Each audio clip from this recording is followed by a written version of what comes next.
मेरे साथ प्रभा साक्षी के जो संपादक बैठे हैं आदरणीय नीरज जी, यहाँ पर टीवी जगत के कई लोग, कई विशेषज्ञ जिनके साथ हमने कई दफा मंच साझा किया है, और यहाँ पर जो आप लोग सुनने के लिए आए हैं, आप सभी लोगों को मेरा सादर प्रणाम और नमस्कार।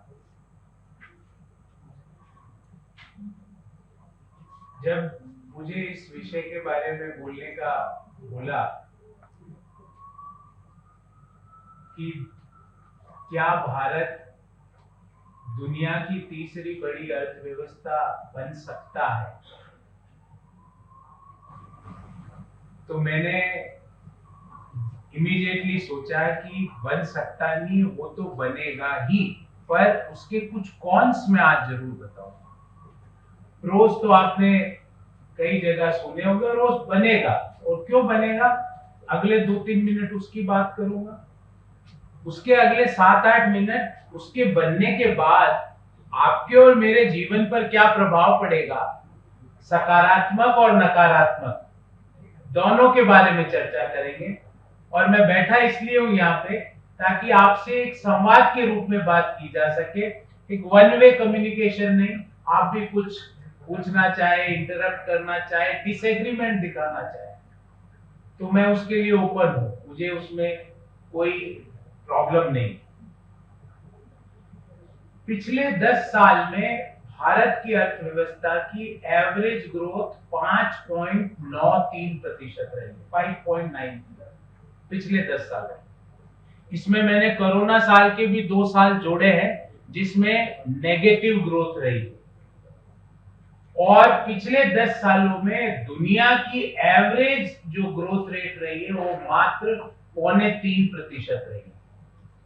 दुनिया की एवरेज ग्रोथ 2.25 से ग्रो कर रही थी, भारतीय अर्थव्यवस्था 5.9% से ग्रो कर रही है। जब 2014 में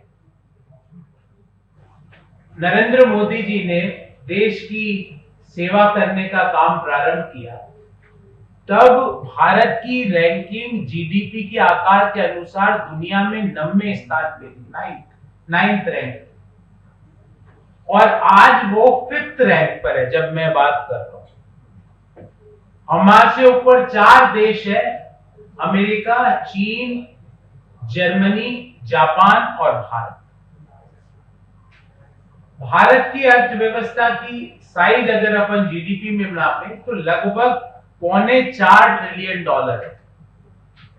अमेरिका जो कि दुनिया की सबसे बड़ी अर्थव्यवस्था है, वो लगभग 26 ट्रिलियन, 26 ट्रिलियन डॉलर। चीन जो कि दूसरे नंबर की अर्थव्यवस्था है, वो लगभग 18 ट्रिलियन डॉलर पे है। उसके बाद जापान जो कि तीसरी नंबर की दुनिया की अर्थव्यवस्था है, जीडीपी साइज में बात कर रहा हूं मैं, जीडीपी पर कैपिटा की भी बात करूं, जीडीपी साइज में जापान की साइज है 4.3 ट्रिलियन डॉलर, जर्मनी की साइज है 4.1 ट्रिलियन डॉलर, और हम है 3.8 3.9 ट्रिलियन डॉलर के आसपास। अब एक व्यक्ति 3.8 3.9 पे खड़ा है, उसके आगे 2 देश है जो कि 4.3 पर है। एक देश जिसका नाम जापान है, 4.1 ट्रिलियन डॉलर पे है, जिसका नाम जर्मनी है, और जापान की ग्रोथ रेट आगे 5 साल तक होने की उम्मीद है 0.5%, 0.5% से जापान ग्रो करेगा, ऐसी फोरकास्ट है। जर्मनी की ग्रोथ रेट 1.25%, और हमारी अगले 10 साल की एक्सपेक्टेड ग्रोथ रेट 6.5 से 7% है।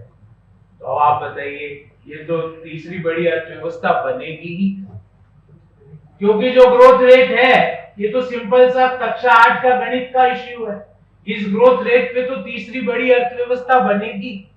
पर जो प्राउड की बात है वो ये है कि पिछले 10 साल में और मौजूदा समय में दुनिया में कोई इमर्जिंग इकोनॉमी है जो कि हाई ग्रोथ और लो इन्फ्लेशन पर फोरकास्टेड है, तो वो सिर्फ भारत है।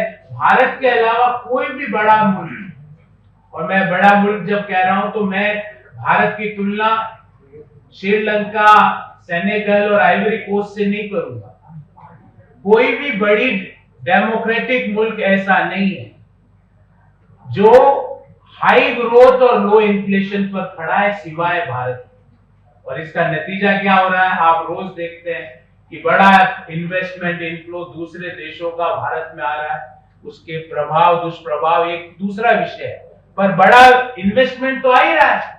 फॉरेन इन्वेस्टमेंट देश में हो रहा है क्योंकि वो कोई हम पे एहसान नहीं कर रहे, उनके पास कोई ऑप्शन ही नहीं है, क्योंकि कोई दूसरा देश ही नहीं है जो 7% से ग्रो करे और जो डेमोक्रेटिकली गवर्नड कंट्री हो और जो स्टेबल कंट्री हो, जो कॉन्स्टिट्यूशन, संविधान और लॉ के हिसाब से चलता हो, तो उनको यहां आना ही पड़ेगा।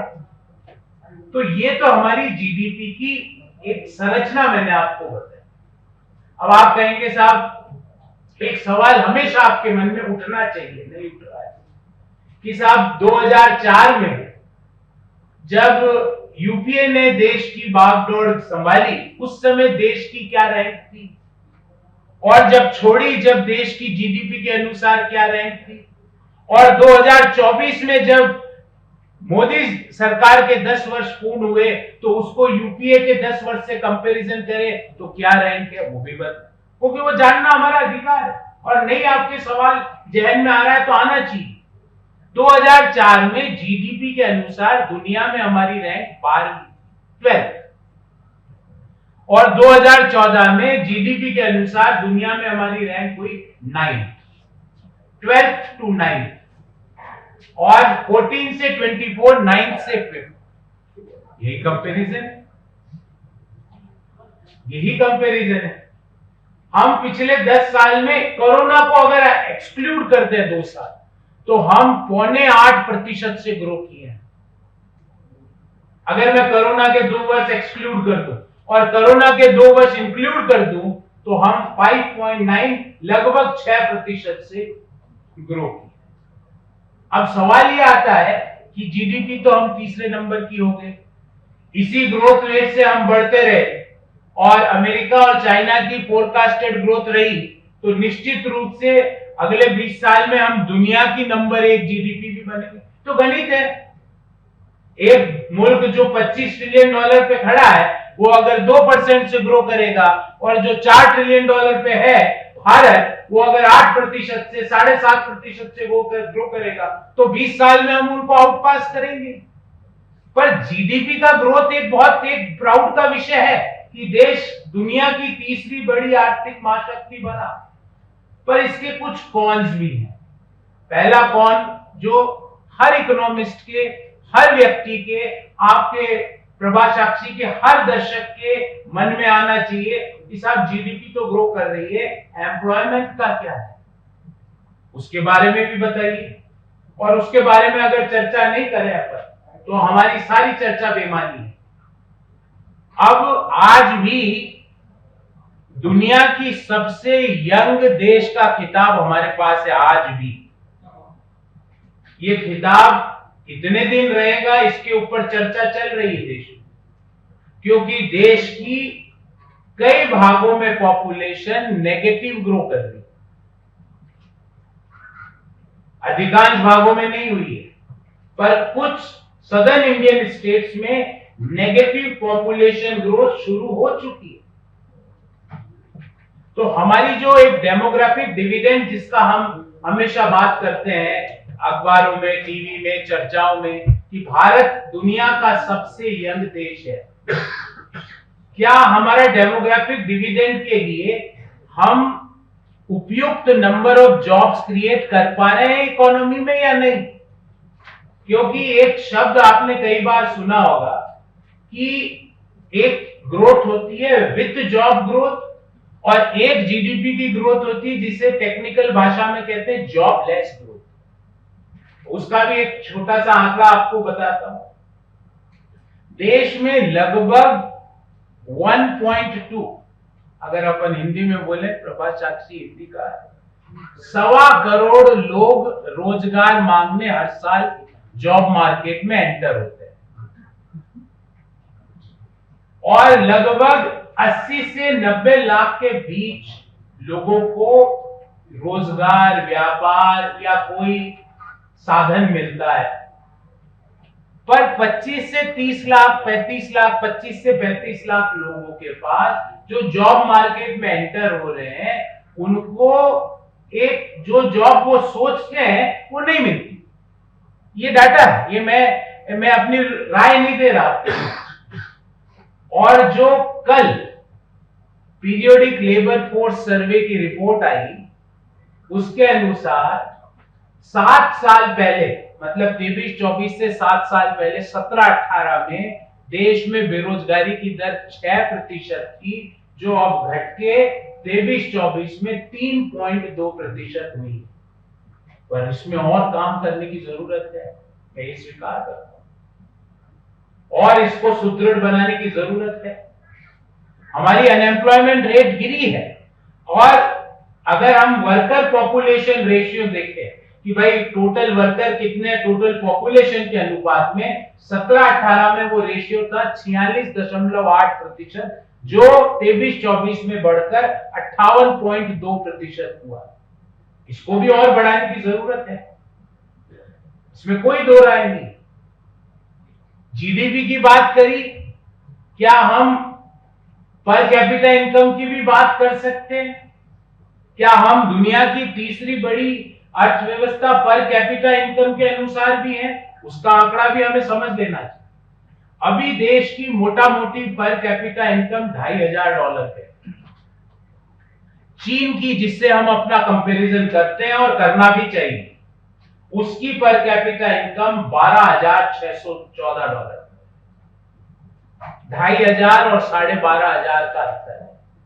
2030 तक हमारी पर कैपिटा इनकम $4,000 हो जाएगी, और जो वर्ल्ड बैंक और जो इंटरनेशनल एजेंसीज हैं, उसमें $4,000 एक थ्रेशोल्ड है। हम वो $4,000 पर कैपिटा इनकम को क्रॉस कर जाएंगे 2030 में। और अमेरिका, जो दुनिया की सबसे बड़ी अर्थव्यवस्था है, उसकी पर कैपिटा इनकम $81,000 है। इसमें काम करने की जरूरत है। और ये काम कैसे होगा? इस काम को करने के लिए सबसे पहले जो हमारा डेमोग्राफिक डिविडेंड है, हमें उसको डेमोग्राफिक डिजास्टर नहीं बनने देना। और अभी भी हम काम कर रहे हैं, जब भी तो 6% की बेरोजगारी की दर 3.2% हुई है, जब भी तो वर्कर पॉपुलेशन रेशियो 46% से बढ़कर 58% हुआ। तो काम तो हो रहा है, और भी करने की जरूरत है। तीसरी बड़ी अर्थव्यवस्था हमारी आन है, बाप में शान है, पर हम वो समय भी चाहते हैं कि हमारी पर कैपिटा इनकम भी दुनिया में तीसरे रैंक पे आए। हम वो भी चाहते हैं। उसके लिए जो जो स्ट्रक्चरल चेंज हो रहे हैं, उसमें एक स्ट्रक्चरल चेंज का डाटा देता हूं, और सरकार उसकी तरफ क्या कदम उठा रही है वो भी आपको बताता हूं। दुनिया में अब हम हमारा कंपैरिजन जर्मनी, जापान जैसे देशों से करते हैं। वहां पर 75% जो देश के लोग हैं वो स्किल ट्रेनिंग लेते हैं, क्योंकि हमारा कंपैरिजन, हमारे से 2 देश जो ऊपर है वो जर्मनी और जापान है। हमारे देश में वो प्रतिशत मात्र 4.5%। 75% जर्मन, 75% जापानीज कोई ना कोई स्किल ट्रेनिंग लेता है। 4.5% भारतीय सिर्फ स्किल ट्रेनिंग ले रहा है। तो यहां पे हमें स्किलिंग की जरूरत है। आपने देखा होगा जो पिछला बजट आया चुनाव के बाद, जो पूर्ण बजट, इंटरिम बजट नहीं, पूर्ण बजट जो इस साल ही आया, उसमें स्किल डेवलपमेंट पे भयंकर फोकस रखा गया है। 1 करोड़ युवाओं को 500 बड़ी कंपनियों में स्किल ट्रेनिंग के लिए, इंटर्नशिप के लिए व्यवस्था कराई गई। दूसरी चीज जो जिसके ऊपर हमें ध्यान रखना है कि भारतीय अर्थव्यवस्था एक यूनिक अर्थव्यवस्था है। 43 करोड़ लोग यहाँ पे असंगठित क्षेत्र में हैं। दूसरी जो अर्थव्यवस्था है जिनसे हम हमारी कंपैरिजन करते हैं, वो पूरा ऑर्गेनाइज्ड इकोनॉमीज है। हमारा अनऑर्गेनाइज्ड सेक्टर भी उतना ही महत्वपूर्ण है, क्योंकि 43 crore is not a small number. 43 crore लोग असंगठित क्षेत्र में हैं। उनको कैसे आप स्किलिंग करें, उनको कैसे टेक्नोलॉजिकल इंटरवेंशन हो, ताकि वो भी देश की जो विकास की यात्रा है उसमें बराबर के भागीदार बन सके। और तीसरी बात, हमारी प्राइड क्या थी? हमारी प्राइड थी हमारे नौजवान लोग, हमारे मिडिल इनकम ग्रुप के बच्चे जो नई नई आईटी कंपनीज पे जाके उन्होंने अपना परचम देश में ही नहीं दुनिया में भी लहराया। पर आज के हालात ये है कि अगर हम टेक्नोलॉजी मिसमैच की बात करें तो भारत 2028 तक $2 ट्रिलियन लूज करेगा, क्योंकि हमारे पास एआई, एमएल, रोबोटिक्स, एनालिटिक्स के लिए स्किल्ड मैन पावर नहीं है। उसके कारण लगभग $2 ट्रिलियन का लॉस करेंगे। और एक जो स्ट्रक्चरल चेंज अर्थव्यवस्था में हो रहा है उसके बारे में भी आपको पूरा ज्ञान होना चाहिए। हमारी अर्थव्यवस्था में जो जीडीपी का कंट्रीब्यूशन है वो लगभग 55% तो आता है सर्विस सेक्टर से, लगभग 25% आता है, 30% आता है कृषि से, और लगभग 23-24% आता है मैन्युफैक्चरिंग से। बीसीजी ने एक रिपोर्ट निकाली और उस रिपोर्ट के अनुसार, बीसीजी की रिपोर्ट के अनुसार, भारत में जो सर्विस सेक्टर है जिसका कंट्रीब्यूशन जीडीपी में लगभग 55% है, 2030 में घटकर 42% हो जाएगा। तो आप कहेंगे साहब ये प्रतिशत घटा है, तो निश्चित रूप से कृषि और मैन्युफैक्चरिंग का बढ़ेगा। मैन्युफैक्चरिंग का कंट्रीब्यूशन जीडीपी में बीसीजी की रिपोर्ट के अनुसार 2030 तक 32% रहेगा। ये सुखद समाचार है, क्योंकि मैन्युफैक्चरिंग सेक्टर की अगर जीडीपी ग्रोथ होती है, कंट्रीब्यूशन बढ़ता है, तो उसका कंट्रीब्यूशन जॉब क्रिएशन में सर्विस सेक्टर से ज्यादा रहता है। तो ये एक सुखद समाचार है। और कृषि सेक्टर में जो जीडीपी में कंट्रीब्यूशन मोटा मोटी सेम ही है, पर involvement of the man power कृषि सेक्टर में कम होता जा रहा है।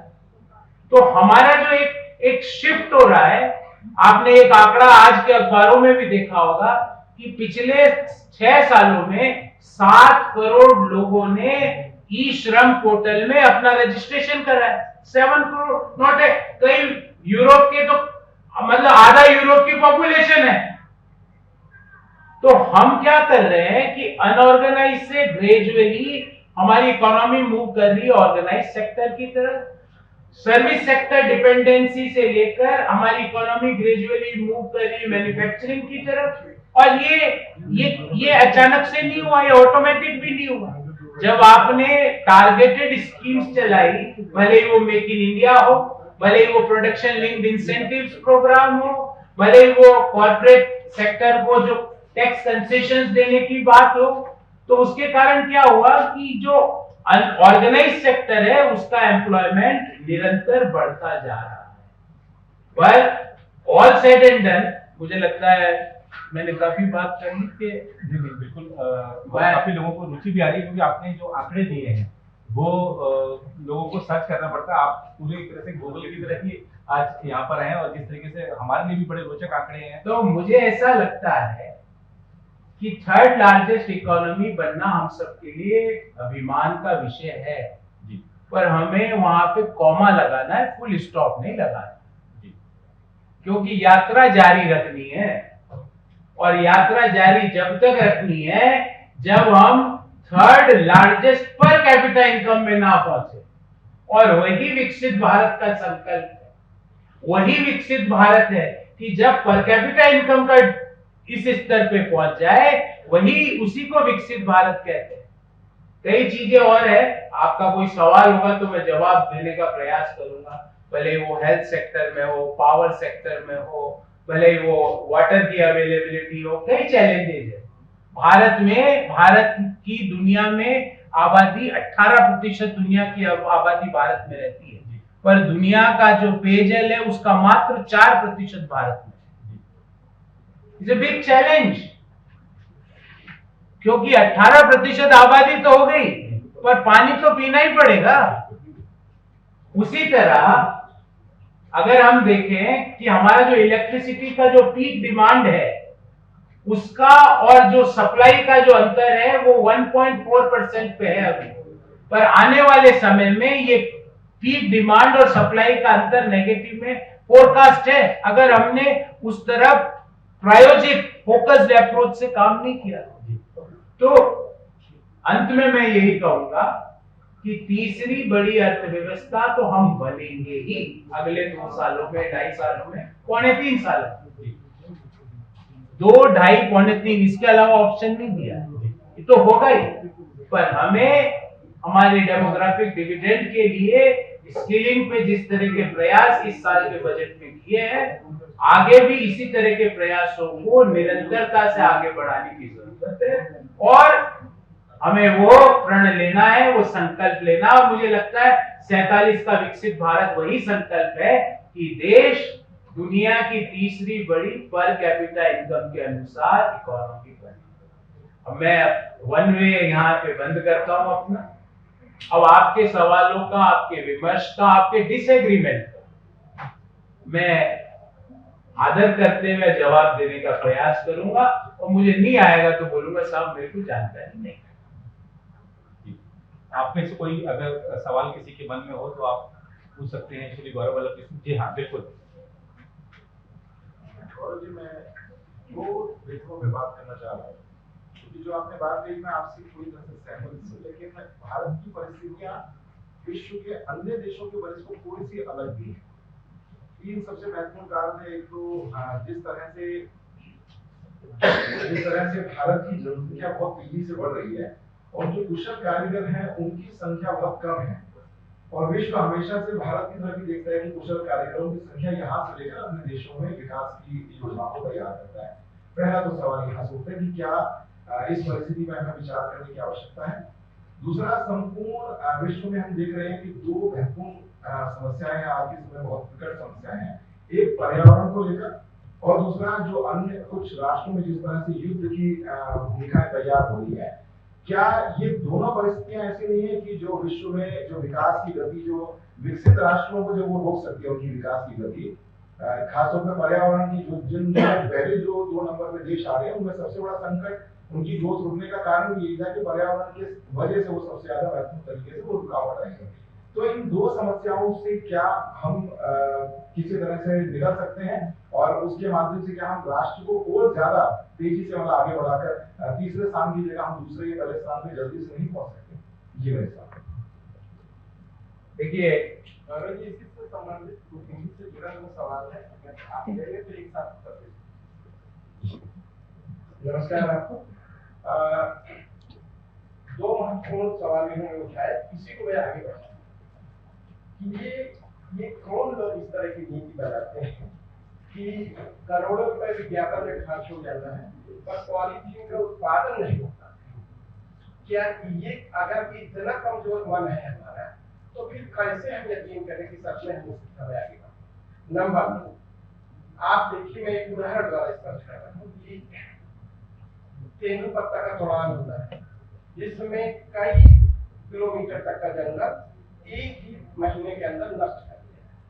अब फिर हम कई करोड़ की योजना लाते हैं, वृक्षारोपण कराते हैं, उसी को 2 साल छोड़ दीजिए, आपका एक बहुत बड़ा भूभाग हरित भी हो जाएगा और वन्य जीवों का संरक्षण भी हो जाएगा। कि कौन लोग हैं जो इस तरह की उल्टी नीति बढ़ाते हैं या उल्टी नींद बनाते हैं? तो ये इस पर विचार करना है कहाँ से शुरू हुआ है और कहाँ जाएगा। मैं अभी बहुत दुखी हुआ कि सरस्वती की उद्गम में मैंने प्लास्टिक का कचरा दिखा। हम अपनी नदियों को उनकी उद्गम स्थल पर मृत्यु की मुहाने पहुंचा दी, अब कैसे जाएंगे? दूसरा, एक इनका और बड़ा अच्छा सवाल है, कौशल विकास की योजना है। तो कौशल हम जानते हैं कि हमारे जो कारीगर हैं वो अपने आप में एक स्कूल है, वो अकेले नहीं है, उनके साथ बहुत सारे लोग सीखते हैं। अगर सीधे हम उन्हें मदद दिए होते तो हमें शायद लगता है कि हम बहुत जल्दी कार्य को प्राप्त कर लेते। लेकिन हमने क्या किया, शहरों में कौशल विकास केंद्र खोला, वहां सर्टिफिकेट दिया जाता, कोई कौशल नहीं विकास नहीं। ये नीतियां कहाँ बनती है और कैसे इन नीतियों के आधार पर हम आगे बढ़ पाए? माफ करिएगा, नहीं ऐसा, मैं अपन इनफॉर्मल बात कर रहे हैं इसीलिए मैं भी बैठा। अगर मैं वहां खड़ा रहता तो मैं फॉर्मल हो जाता। देखिए, आपने 2-3 बड़े रोचक प्रश्न उठाए। एक शब्द पिछले सप्ताह भर में अखबारों में, समाचार पत्रों में बड़ा सुर्खियों में रहा, रिप्लेसमेंट रेट 2.1। हमारे देश की replacement rate as per expectation, replacement rate अगर 2.1 रहती है तो आपकी पॉपुलेशन स्थिर रहती है, और रिप्लेसमेंट रेट 2.1 से कम होती है तो पॉपुलेशन डेटेरियोरेट होती है, डिक्लाइन होती है। सदर्न इंडिया के, दक्षिण भारत के कई राज्यों में रिप्लेसमेंट रेट 2.1 से कम हो चुकी है। नॉर्दर्न इंडिया, ईस्टर्न इंडिया और वेस्टर्न इंडिया के राज्यों में अभी जब हम बात कर रहे हैं तब रिप्लेसमेंट रेट 2.1 से ज्यादा है। पर एक्सपर्ट्स का मानना है कि 2030 में हमारी रिप्लेसमेंट रेट इन राज्यों में भी 2.1 से कम हो सकती है, और अगर ये कम हुई तो जो डेमोग्राफिक डिविडेंड के बूते पे देश चल रहा है, जिसके कारण दुनिया भर के लोग, आज एक नीति आपने सुना होगा, चाइना प्लस वन पॉलिसी। दुनिया के बड़े जो मैन्युफैक्चरिंग के काम करने वाले लोग हैं, भले वो आईफोन हो, भले ही वो मर्सिडीज बनाने का काम करना हो जर्मनी के लिए, भले ही वो कोई पेट्रोकेमिकल के लिए कोई काम करना हो, दुनिया के यूरोप और अमेरिका के देशों ने यहाँ पर चाइना में अपने एस्टेब्लिशमेंट लगाए। अब चाइना प्लस वन नीति के कारण उसका फायदा आज भारत को मिलने का उसमें प्रयास हो रहा है। तो आपका जो सवाल है डेमोग्राफिक डिविडेंड के बारे में, तो डेमोग्राफिक डिविडेंड को स्थिर करने की जरूरत है। आप डेमोग्राफिक प्रोफाइल को चेंज नहीं कर सकते। डेमोग्राफिक प्रोफाइल और डेमोग्राफी को चेंज करना से उसका इकोनॉमिक इंपैक्ट पड़ेगा। रही बात आपकी एमिशन की, सस्टेनेबिलिटी प्रैक्टिसेस की, आज भी अगर हम एयर क्वालिटी की बात करें दुनिया के देशों में, तो WHO के नॉर्म्स की तुलना में एवरेज AQI में, दिल्ली की बात ही नहीं, दिल्ली तो आप छोड़ दो, भूल ही जाओ, उसके बारे में जितनी चर्चा करेंगे हम खुद शर्मसार होंगे। देश की एवरेज AQI 10.9 टाइम्स बदतर है जो WHO के नॉर्म्स है। तो आपने जो सवाल किया प्लास्टिक का, आपने जो सवाल किया कि क्या हम प्लास्टिक को इतने करोड़ों रुपए के विज्ञापन लगा के हम प्लास्टिक बैन की बात करते हैं, और प्लास्टिक की थैली बड़ी ही सुलभता से उपलब्ध हो जाती, जहां चाहो वहां पे। तो इसमें सरकार, नियम, ये सब तो अपनी जगह है ही, पर हमें भी सुलभता से, हम भी तो स्वीकार कर रहे हैं उसको। मैं आपके जो सवाल है उसको बिल्कुल उसके डिसएग्रीमेंट में नहीं हूं, पर मेरा एक इसका तरीका ये है कि भाई we are also equally responsible. अगर आपको कोई भी सामान लेने जाना है और हमारे पास थैली नहीं है, प्लास्टिक की थैली मिलती है, हम सुलभता से स्वीकार करते हैं और हाथ में लेते हुए चलते हैं, तो वो एक मैं कहूंगा कि एक तरह से हमारे आचरण में चेंज करने की उसमें जरूरत भी है। आपने जो बोला वो तो है ही, उसके अलावा एक सिटीजन्स के जो माइंडसेट है उसमें भी चेंज करने की जरूरत है। अगर आप भी लेना चाहते हैं देश दुनिया की तमाम जानकारी तो आज ही सब्सक्राइब करें हमारे चैनल को। साथ ही नीचे दिए बेल आइकन को जरूर दबाएं ताकि हर अपडेट आप तक पहुंच सके।